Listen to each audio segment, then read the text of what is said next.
So, today we're going to be talking about 113, which is going to be 2 by 2 systems of equations, and this is going to be part 2 of this lesson. So, yesterday we talked about systems of equations, 2 by 2 systems, but we mostly focused on graphing and using tables to evaluate. Now we're going to be solving systems with substitution and with elimination. So we're going to start by using substitution method. Now both these methods are super important and they kind of overlap each other in some instances. But the goal for substitution is that you basically want to get one variable completely isolated. So what I usually look for is in both of my equations, I look for a variable that has a coefficient of 1 or -1. And as you can see, we have a coefficient of -1 on the y. That's typically the variable that you want to isolate because it's going to be the less amount of math work to do so. So I'm going to bring this equation down so I can work with simplifying it or rearranging it. And now I'm going to get the y by itself. So the first step to get the y by itself is going to be to add 6x on both sides. That's going to leave me with -1y is equal to 27 plus 6x. Now keep in mind when I have -y, I like to change it to -1y just so you know that that's implied that we have a multiplication of the -1. To finish solving this, for y, I will divide both sides by -1, which will then change the signs of every term on the other side, leaving me with this. Now, the reason we do this is, as you can see, the other equation has a y in it. We can now substitute this expression into the other equation where the y was in the other equation, right?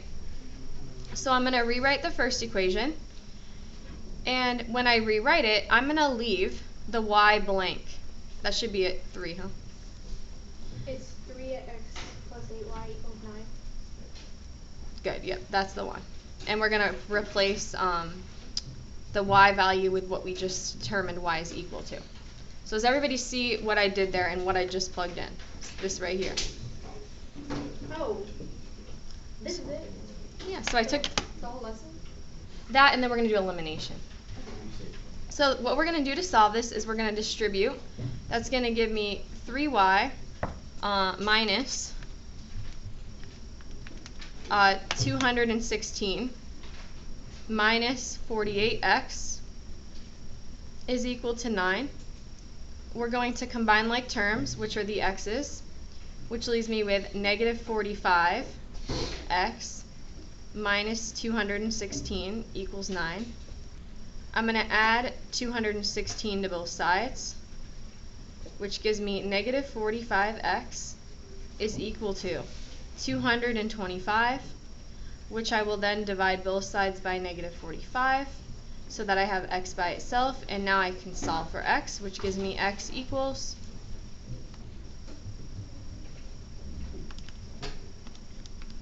-5. So does everyone understand how I got -5 here? Yes. But the problem is a solution needs to be a solution set. So I have x, now I need to go ahead and find what? Y. So the way we do that is we take the equation that we isolated for y and we then sub in the x that we just found, right?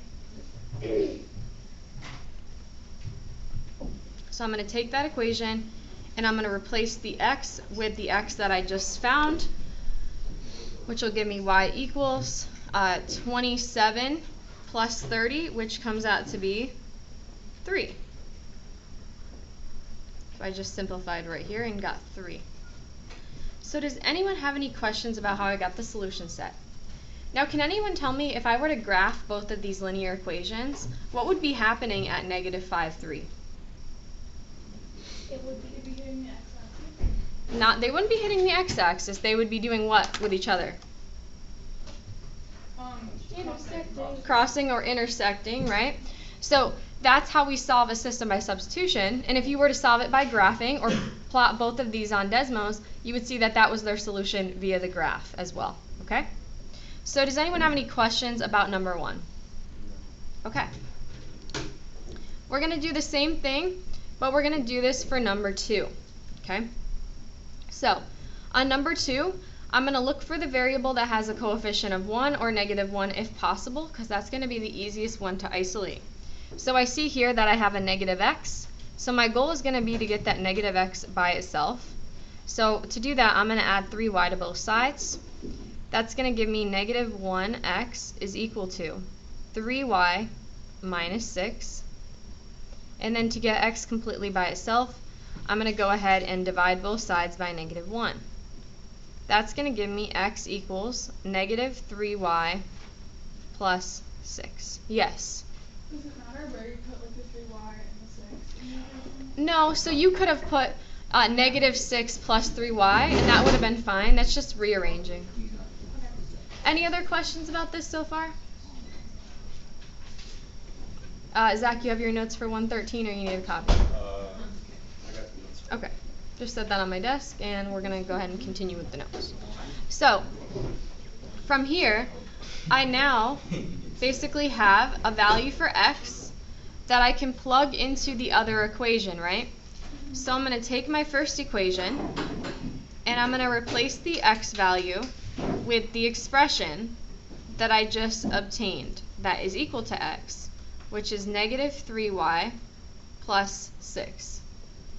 I'm going to use the distributive property here, which gives me negative 9y plus 18 plus 9y equals 18. And now I'm going to combine like terms. Now, what do you notice happens here when we combine these two like terms? They cancel each other out. They cancel each other out. No, the solution of infinite.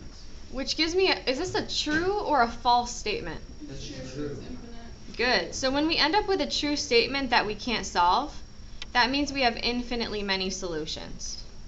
Do we just write that? Oh. Yep. So infinite solutions. So what that means is, if I were to graph both these lines on Desmos, these lines would overlap each other completely. They would look like the exact same line. That's when you know you have infinite solutions on a graph, and this is how you know you have infinite solutions using algebra. So does anyone have any questions on this step before we proceed to the next? We are doing algebra. Yeah, this is algebra. Okay. So, I'm sorry. No, it's totally I okay. have a question. So, even though we know it's true, we don't have to do the second part, right? Because it's already infinite. yeah, so there is no like one particular spot that they intersect, because they literally overlap each other forever. Because it's like this. Oh, it's like that one question yesterday where I thought it was the same line. But it wasn't. Exactly. It's just like that. Thank They have you. the same slope and same y-intercept. Okay, so now we're going to talk about elimination, and we talked a little bit about how yesterday elimination is basically your goal to get rid of one of those variables. Now, there's several different ways to go about this, and sometimes you have to be a little bit creative. And I want to keep in mind that sometimes you may do your process differently than someone else and still get the right answer here, as long as you follow all the proper procedures. So the first thing you always want to look at is you want to line your two equations up so that they have lined up like terms, which we have here. And you want to see if you were to add these two equations together as is, do any of the variables cancel each other out? And Gracie, which ones do? The y. Good, the y's. So what you're always going to be looking for, or striving for, depending on the question, is to have the same coefficient but opposite signs, because that's what's going to allow you to cancel out that variable, right? So in this case, we already have that. So we're then going to add these two equations together. That's going to give me 6x, and as we said, we cancel out the y's, right? Yep. Is equal to negative 6, right? Yep. And from here, we can easily solve for x. And what's the value of x? -1. Very good. Now that we have the x-coordinate of our solution, we need to go ahead and find the y-coordinate. To find the y-coordinate, you can plug in either one of the original equations. It doesn't matter which. I usually pick the one that looks like it's going to be easier to work with. But if you had chosen the other one, you will still get the same answer, as long as you did everything else correctly. This is going to give me negative 2 plus 3y is equal to 16. I'm going to add 2 to both sides, and that's going to give me 3y is equal to 18. I divide both sides by 3, which gives me y equals 6. So that is the solution to my system using elimination. Now keep in mind, this is the most simple form of elimination, where they already cancel each other out and we don't have to do any extra steps. This doesn't come up that often. This comes up once in a blue moon. You're mostly going to have to do another step. So is everyone ready to start the next problem? Okay. So we're going to use elimination to solve this system of equations. But what you're going to notice here is if I were to try to add these together now, none of my variables will cancel, right? So what you have to do is you have to multiply one or both of the equations by some number that will allow you to cancel out the variables. So you have two options here, really. Anybody want to say what one of those options are? If you know? Wait, well, for this one? Yeah, so you have to multiply actually both equations by something. Yeah, Gracie. Does it have to be the same number that you multiply them by? No. Often that will actually not get you anywhere. You have to usually pick a different number. Yes. Could we try for the bottom one -3 and then the top one +2? You're so close. It's just going to both be positive because they're already opposite signs. So I don't want to change the signs the way they are because you always need to have opposite signs. But you're right about the numbers. Okay? Now another option would be you could multiply the top one by -5 and the bottom one by 8. That would cancel out the a's. But I like to work with the smaller numbers if possible because then you deal with smaller numbers. So we're going to multiply the first equation, the whole thing, by 2. And then we're going to take the second equation and we're going to multiply the whole thing by 3. And you're going to see why in a second, why we did this. And as to know what to pick, it just takes time and practice to start figuring out what's going to work. Okay? I can tell you some tricks and whatnot, but in the end, you really just have to practice this. So we're going to distribute here the 2 onto the first equation. That's going to give me 16a minus 6b is equal to -22. And then on the other one, I'm going to go ahead and do the same thing. I'm going to distribute the 3 onto all terms. Remember, you have to distribute onto all 3 terms. That's going to give me 15a plus 6b is equal to -9. So does everyone see now, if I line these up now, see how we have a setup that's going to allow us to cancel out those b variables? Yeah. So that's the purpose of why we chose those numbers to multiply. Now keep in mind your goal will always be to get one variable set to have the same coefficient but opposite signs. So if you want to write that down, have same coefficient, opposite signs. That's what's going to cancel out that variable when you do that, okay? Because we wanted to cancel out the b's, so by making 6, 15, So now I'm going to go ahead and add these two together. First I got to make sure they're lined up, which they are. And this is going to give me 31a. The 6's are going to cancel as we expected, the b's, equals -31. Divide both sides by 31. That gives me a equals 1, or -1. So that's our x coordinate a. So to find the b coordinate, we're going to take one of the original equations and plug in the a. It doesn't matter which one, that is up to you. This gives me -5 plus 2b is equal to -3. I add 5 to both sides. That gives me 2b is equal to 2, which means b is equal to what? 1. So, does anyone have any questions about that? And like I said, to know what to multiply takes practice. Yes? How did you know that the a was the x coordinate and b was the y? Good question. When they do not when it's not x and y, when it's not specified, you're going to go in alphabetical order. Okay. You're welcome. Is everyone ready for the next? Yeah. Okay. So the next one has a good scenario too.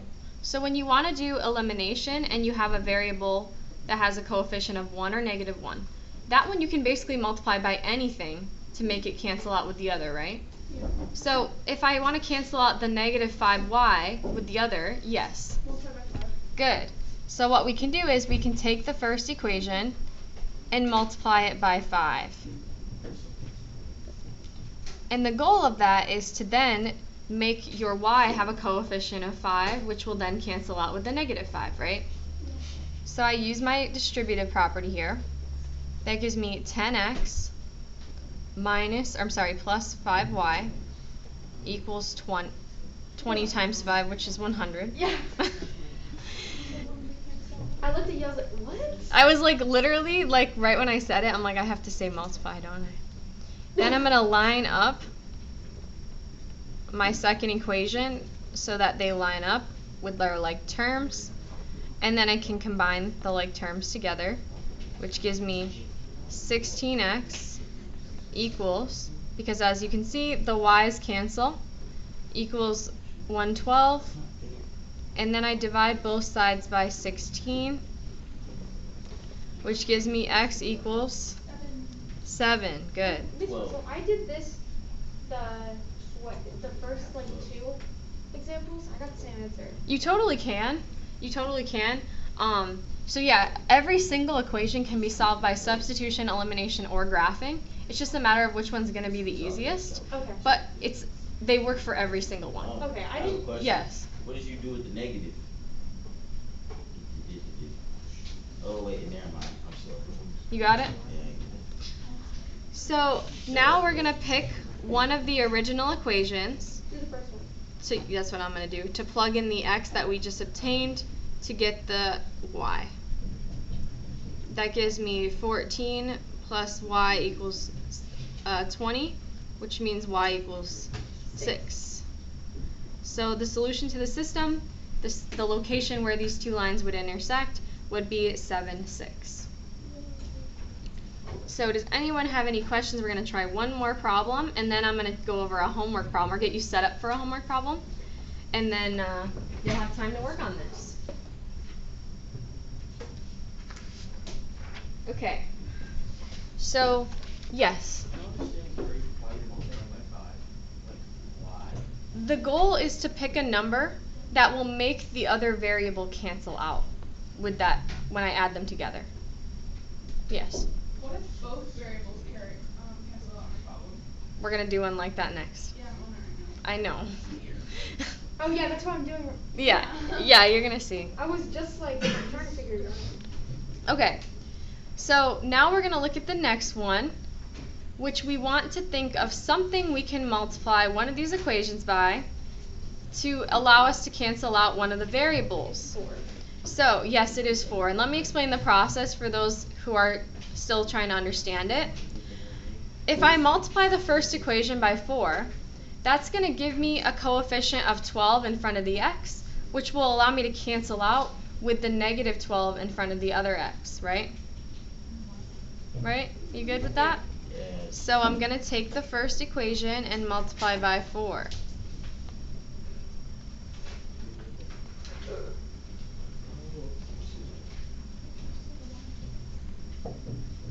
I'm going to use the distributive property. That gives me 12x minus 32y equals something, 96. And then I'm going to bring down, Would it be the orange? no. Oh. So I bring down the other equation. You're gonna get x plus y equals 192. No. What? You You just add the 96. I swear that came out of nowhere. All right. 190. Just listen, ready? What the? So what's going to happen is the x's are going to cancel out. The y's are going to cancel out, leaving me with 0 equals the sum of 96 and 96, which is 192. Is this a true or a false statement? False. Which means we have no solution. So what that means about these lines is they're actually parallel. They have the same slope and different y-intercepts. Where'd I get 92? 192, the sum of these two. Oh, okay. So another thing I want to mention quickly, and before we do the homework problem, you could have also multiplied the second equation by 1/4, which would divide everything by 4, and that would also work too. So you can multiply by fractions to get numbers smaller. So like I said, options here. So what I want all of you to do is flip over to the back of your sheet and look at number 2 real quick, because I had a lot of questions about 2, so I just want to address it. So number 2 gives me y equals 2x minus 10, and then y equals negative 4x plus 8. So when you have this setup, this actually relates to what we call the transitive property in geometry. These are both equal to y, therefore they must also be equal to what? No. If you tell me that you're 16 and then you say your friend is the same age as you, by the transitive property I can say your friend is also 16. If y is equal to 2x minus 10 and y is also equal to negative 4x plus 8, then those two expressions must be also equal to each other, right? Each other. So we're going to set these two expressions equal to each other. And from here, you should now be able to solve. So whenever you have it where it's just y equals, you can set them equal to each other. And this is what we call the transitive property. Yes. Yes.